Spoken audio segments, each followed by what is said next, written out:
Hi, I'm Greg Ovens, and this is Ovens Rocky Mountain Bushcraft.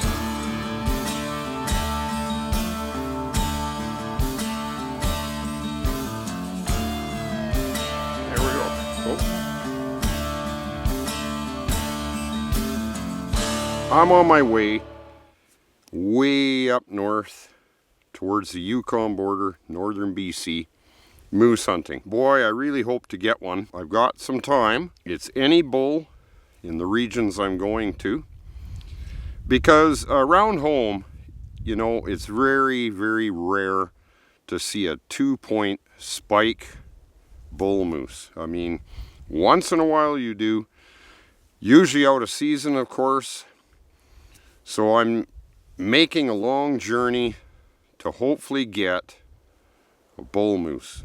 I stopped in a spot here. I'm going to take a couple of shots with my 270 because before any hunt I always take a couple of shots, make sure that the scope hasn't been bumped and that it's still shooting the way it should. So we'll take a couple of shots here. In the area I am right now, I might even do a little scouting. I got my moose tag. I'm not too hopeful right here. That's why I'm going to carry on north, but before I go any further, we're going to sight the rifle in and go from there. This should be a good adventure, and hopefully we can just finish it with an actual moose on this adventure. Okay, we'll take a couple shots here. I just put a coffee cup in the top of a tree over at the tree line there. I'll just go for the center, and if I'm close to the center, I know I'm good. I was over there and I just seen bull moose tracks actually near where I put the target. Anyway, let's get a couple shots in.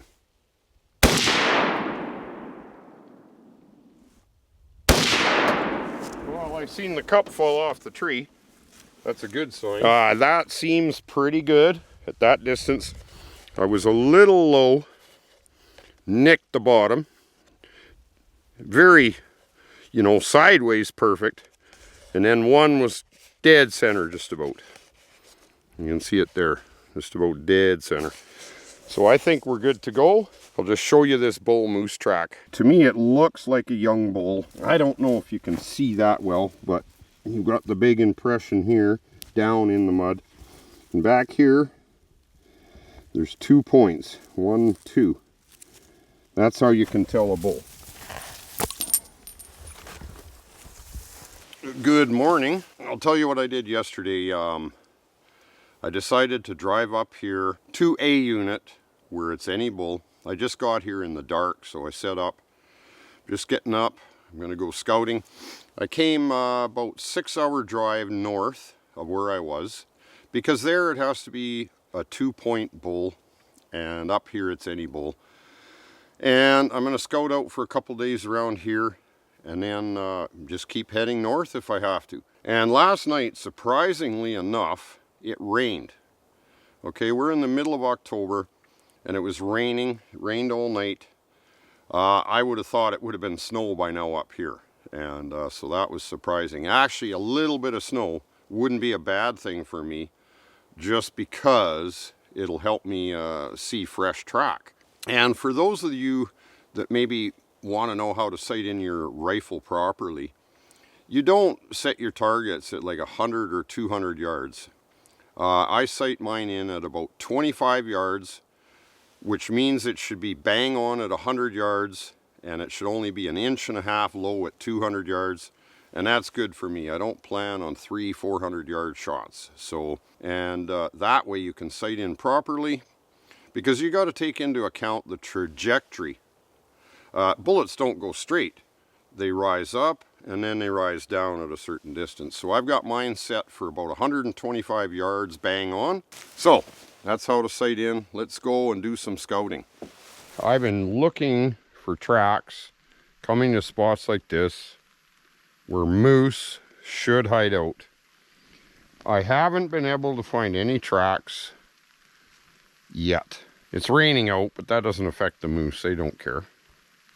I haven't seen any sign of moose in this area. I might have to keep going north. I'm going to look for a good campsite for the night though, because it's raining. I want to have a nice fire, have something to eat, and then I guess I'll keep looking, but might be heading north even further. Okay, well, I'm still looking around the area. First sign I've seen that I know there's moose in the area, somebody got a moose here and left part of the hide here. I'll show you. That is moose. Very coarse hair. Somebody got a moose. This isn't the whole hide, but that's a moose. Somebody did get one in this area. It's a good sign, but I'm too late for this one.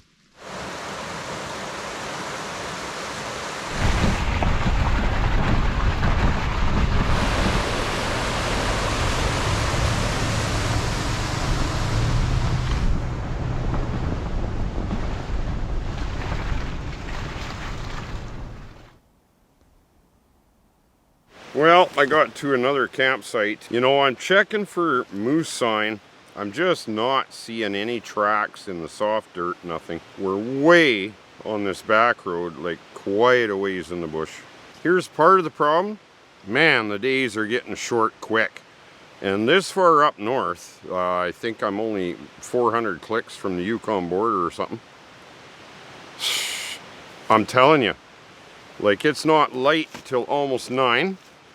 And here it is, it's 5 o'clock and it's going to be dark soon. Boy, it cuts into the hunting time and the scouting and everything else, but anyway, we'll get set up. Hopefully tomorrow we see some sign.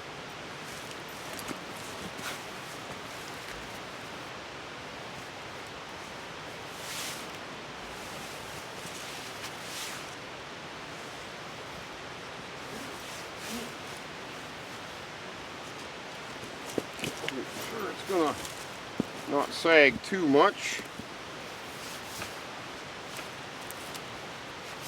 No sag at all. So as you can see, it's time for a new Superior Gear hammock. Under quilt tore right off it. I mean, I can maybe try to fix that somehow, but I've been patching this together. There's duct tape all over it, duct tape all over the screen from sparks, and then it decided to just tear right off.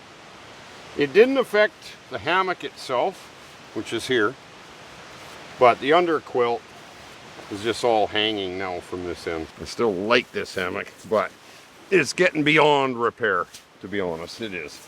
Like, it's just ready to fall right apart. One day it'll just collapse on me or something. You know, I wanted to explain a little bit about this moose hunt. There's two things I really don't want to do, and that is get a moose too far from the truck. I'm by myself up here. I don't have help to quarter it and pack it out, so like I don't want to be half a mile from the truck or anything silly. I'd like to walk some of these little side roads that are kind of quad trails where I know I can get my truck, you know, where I can be silent, they don't hear the truck. It'd be ideal just to get one right on the road, to be honest, but that's not very likely. But I can't think about getting it too far from the truck. And the other problem is there's a lot of grizzly bears up here, so that could turn into a dangerous situation. Let's say, you know, I can't even get the moose into the truck or quartered or back to the truck within a day.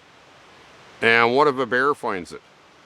I mean, that's going to spell big trouble right there. You know, something people maybe don't realize is you're allowed, obviously, to defend yourself against a grizzly in a situation. If it finds your meat, elk, deer, whatever, doesn't matter, and you come back and the bear has claimed your kill, you're not allowed to shoot that bear to recover your meat.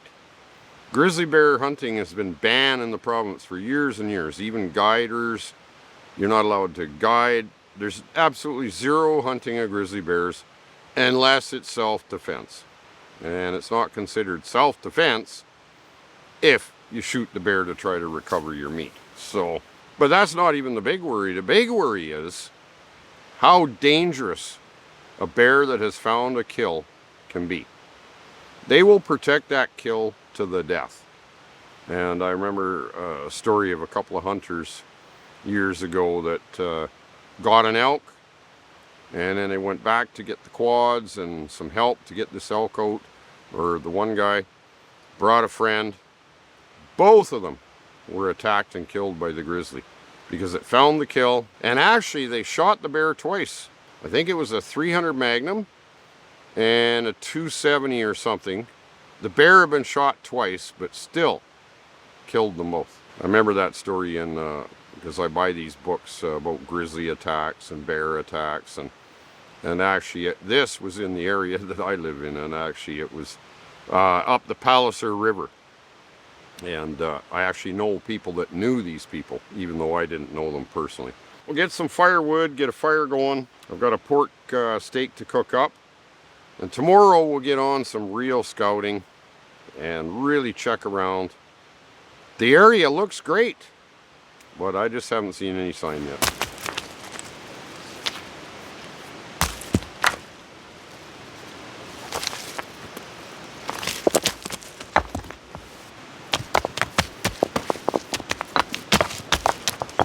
So on this trip, I mean, as I came in, I collected a bunch of birch bark. I mean, I always carry birch bark in my truck.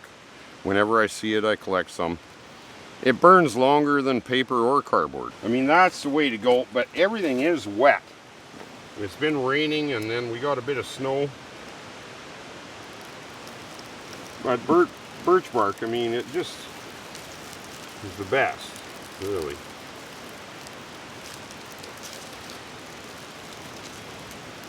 Yeah, this wood's pretty wet.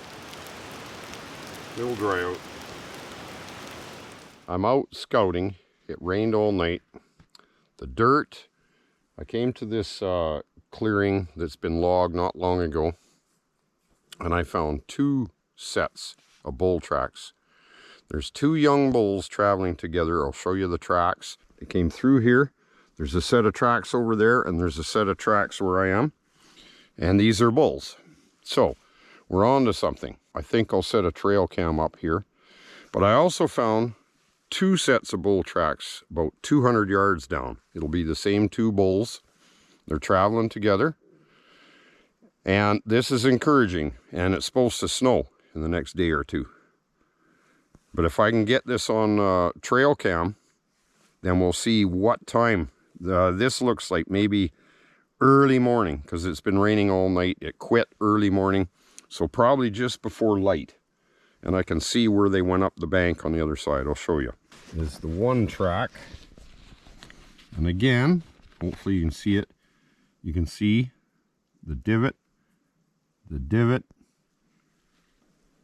and the big track right there. Now, I don't know if the camera is going to do it justice, but you can see like it's longer than my hand. Here's the hoof, and there's the points. And there's another set, like I say. There's another set over there. So there's 2 of them traveling together. I gotta find a spot and put the trail cam. Doesn't mean they'll cross at the same spot every day. Hopefully they come through the same spot tomorrow, or they might come down there. But at least I know where to look. Because within this 200 yards, they're crossing probably every day, early morning. I'm going to try some other roads further up. Maybe we'll find them. But if I can get evidence of when they're coming through, then I'll know where to be or when to be in the area. This is where one of them came down. You can see the big push mark. He went up. It's very soft here. He stepped here, there, and then he went right up the bank. Like, it's about a 6-foot bank, but they got long legs. Finally, he stepped here. Then the other one came this way. There's a track. Another big track. Now, I mean, some of this is falling in because he stepped here and it's soft and it caved in. And then he kept going. There. There, and he went up this bank. So, 2 together. Good sign. Firewood is scarce here too. We got a chunk up there. We'll try to pull to the road.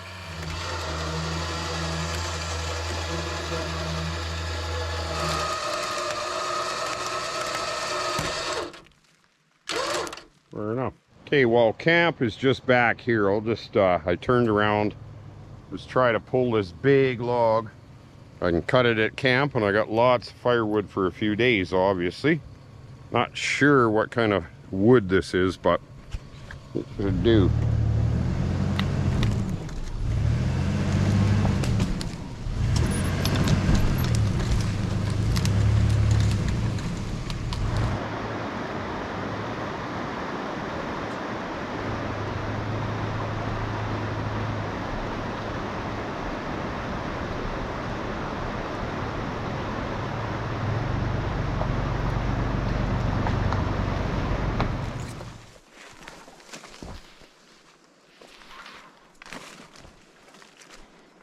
This is the kind of spot that I like to sit and wait.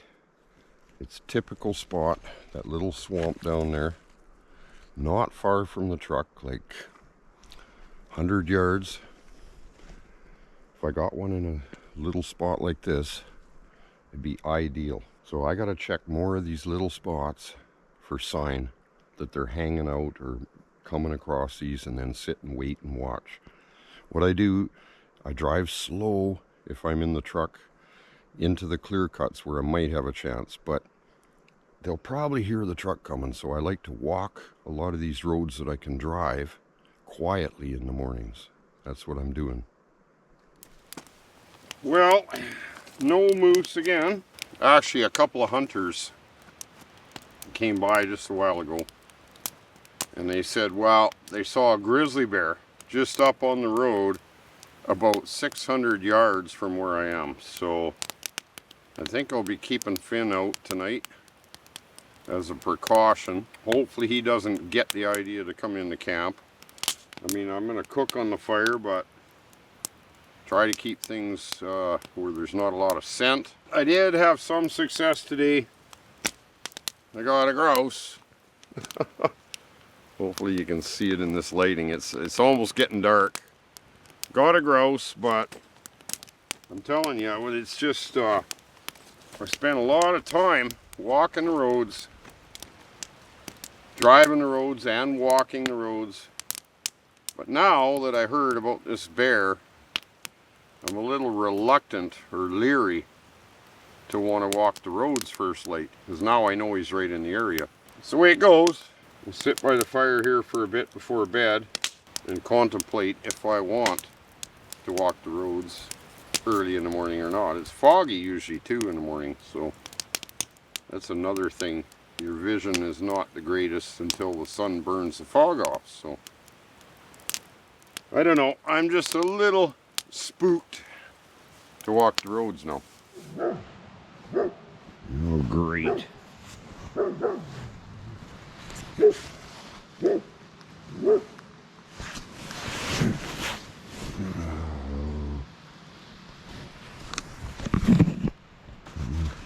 I don't know if Finn's going after something now. What is it? Finn?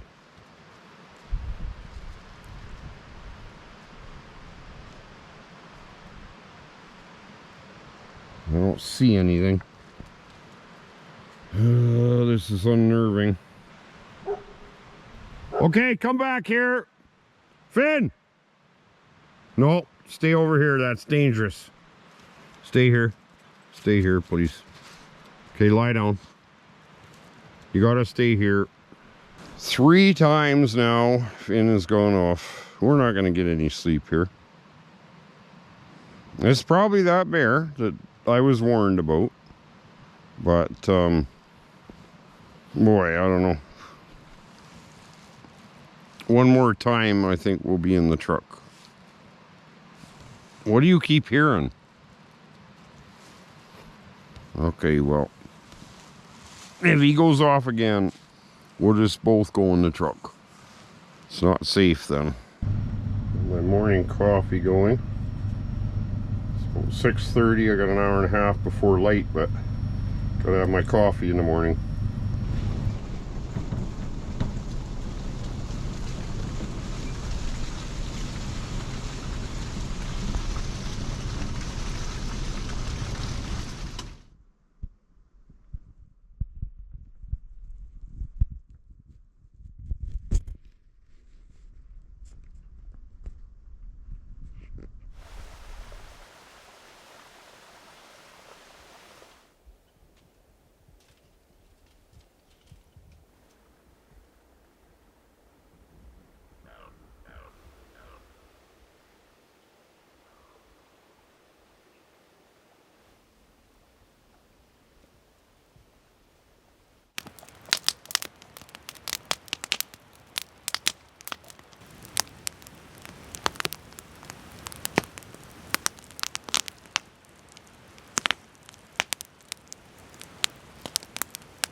Well, I went through the morning hunt and I'm traveling the same areas. I went up by where the trail cam is. I don't see any fresh sign. It's clouded over.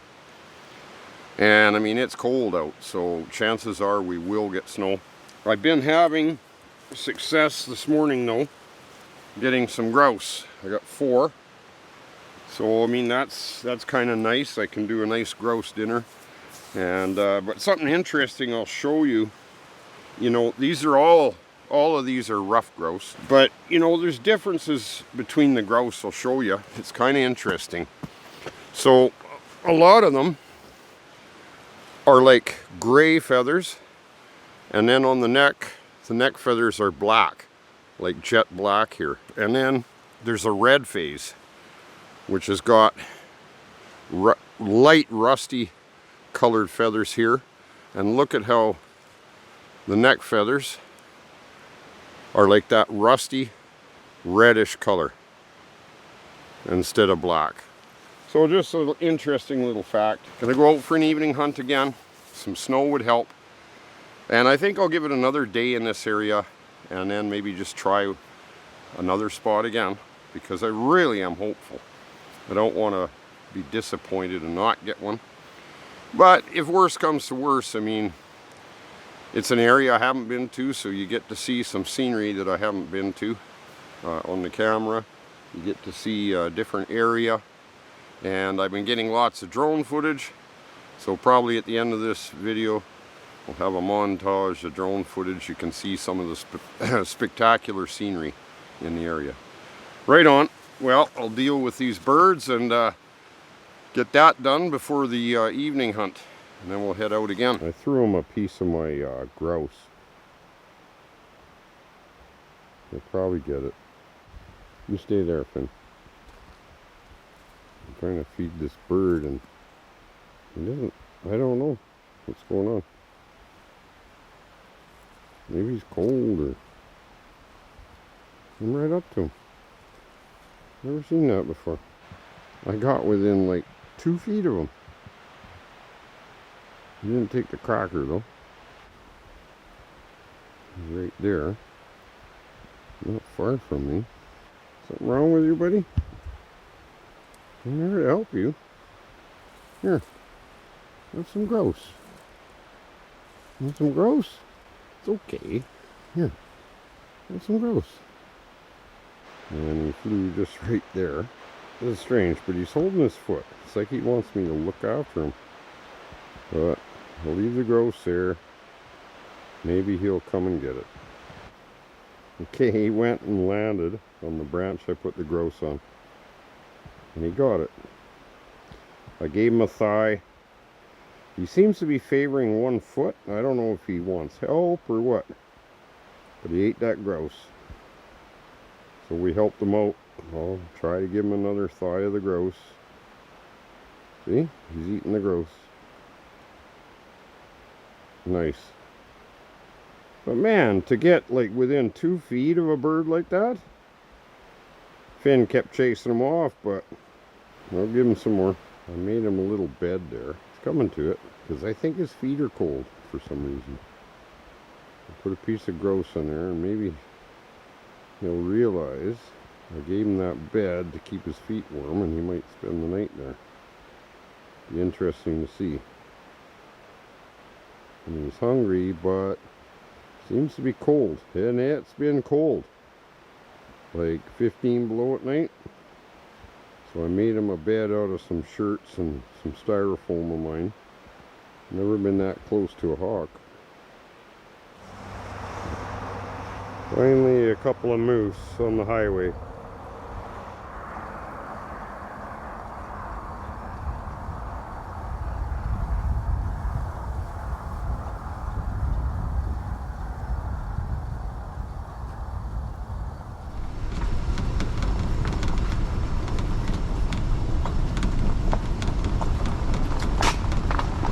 Way back home. As of a day ago, I got permission to hunt this farmland, and man, this looks ideal, but I think there's only a couple of days left. The chances of moose are slim. because I'm back in an area that's 2-point. There's all kinds of mule deer. Now, I've seen bucks, not big enough bucks, small bucks, but must have seen 20 mule deer on the way in here. I'm thinking at this point, because I'm out of time with the hunt, that just spend a couple of days and at least maybe not go home empty-handed without something. At least try to get a mule deer buck so that we're not skunked, so to speak. I mean, you never know. I still could see a 2-point moose in these fields. This is a huge acreage, thousands of acres, and there's roads and trails and hills, bush, fields. It's just ideal. So last couple of days of the season we'll spend in this area, and then I got to get heading home. It's just that simple. Okay, well, we're just going to sit. It's very foggy right now. You can't really see. But if the sun comes out or the fog lifts, maybe I can catch some of these deer crossing the fields. That'd be right on.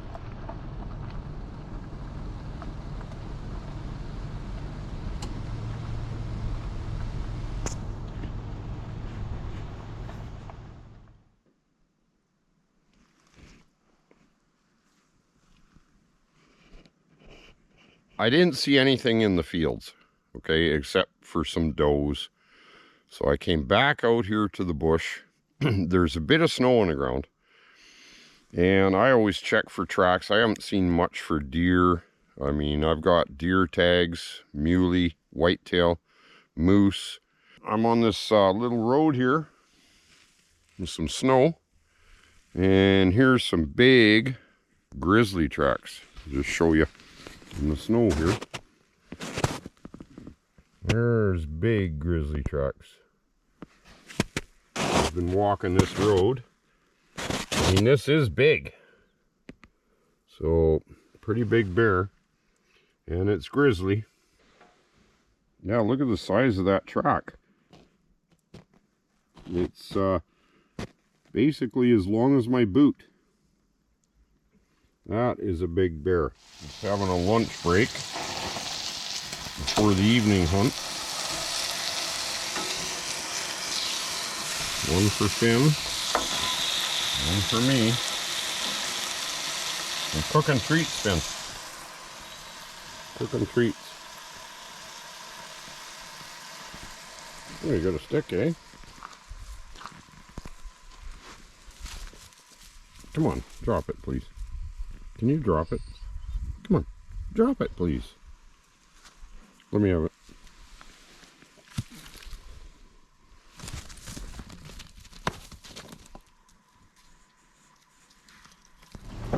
I taught Finn, took about an hour to teach him to fetch grouse. I just got one on the road and he's up there, he found it.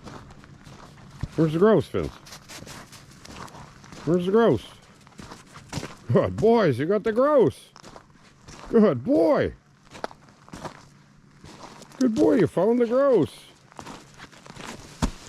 Well, one thing I have been doing is getting lots of grouse. I'm driving this road. I come along to this old homestead or something. I thought I'd show you. Pretty interesting. This looks like the chicken coop. Pretty sure. I'll just show you around. There's some old collapsed buildings, and this chicken coop is still intact. I'm assuming because it's got like chicken wire here. Yeah, I'm assuming this was the chicken coop. Obviously, because your chickens would sit up on the branch there to roost. Nesting box. Oh yeah, and roost, you see. 1, 2, 3. It's quite the neat building. Still intact, pretty much. Got a robin's nest up here, right on the top post. They'll probably use it next year too. Some old vehicles. A little newer one there. Another old building. Let's have a look in there. Finn, he likes this homestead. He's just running around. Having a great old time, eh, Finn? Finn, where are you? You're just all happy. You think we're going to live here or something. I don't think it's livable. Ooh. I'll tell you, the pack rats got to this place. A lot of garbage, but the floor is a little soggy. Yeah, quite the mess. Yeah, basically just junk. If anybody's gonna fix this place up, you'll probably need this. Yeah, I don't think that will cut it. Old wash bin. I don't know, some of the stuff is a little more modern, I would imagine. People may be squatting. Urban coffee. Finn thinks we're gonna build a home. Oh, you found a stick already, eh? That's an old antique piece of wood, Finn.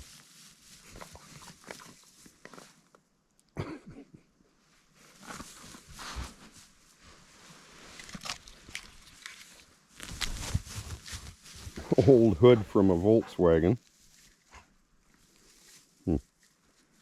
60s or something. This building has collapsed. The roof, anyway. No, this looks like, oh, they must have had horses. This looks like a horse barn. Or cows or something. Maybe cows. That's what it looks like. Another chicken coop. But yeah, interesting.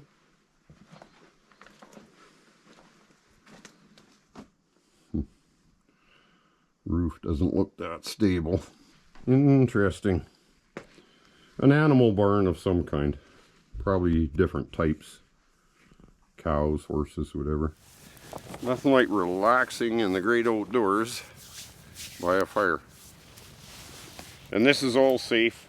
It's sand and rock all underneath this kinnikinnick. No moose, no deer, nothing legal. I got a bunch of grouse, that was it. But you know, I've never been up here to this area hunting. I mean, it was neat to just come to somewhere new. And hopefully you enjoyed at least the adventure, the scenery. All we saw was tracks, grizzly, moose, but nothing to put in the freezer. There's some neat things. The homestead was pretty cool. The hawk that hung around camp was pretty cool. Every time you get out in the outdoors, there's always something to see, regardless of whether you succeed hunting or not, or even fishing, whatever it is. There's always something to see. New areas, new roads, and I really did try hard, and I had fun. That's what Mom used to say. Well, as long as you tried your best, and you had fun, that's the main thing. So I did, and I thank you guys for watching. And next year I think I will do a fly-in spot, maybe by horseback or riverboat, where the chances of success will be far greater than walking these roads and driving. That's what the other hunters are doing as well. Nobody I talked to had had success, but I know some people did get some success, but it wasn't me. So thanks for watching though, guys. I'm gonna set my hammock up, sit by the fire for a bit, and we'll see you in the morning. But I gotta head home. I gotta get to Atlanta, to the big Bushcraft, it's not a symposium, but gathering, convention. The Bushcraft convention in Atlanta. I think it's the biggest one in the world. So I'm gonna be down there. This video will probably be out after I get back from Atlanta, but thanks for watching. Thank all of you, especially you subscribers, for watching, and hopefully you enjoyed the journey, because I certainly did, even though I didn't get a moose. I did.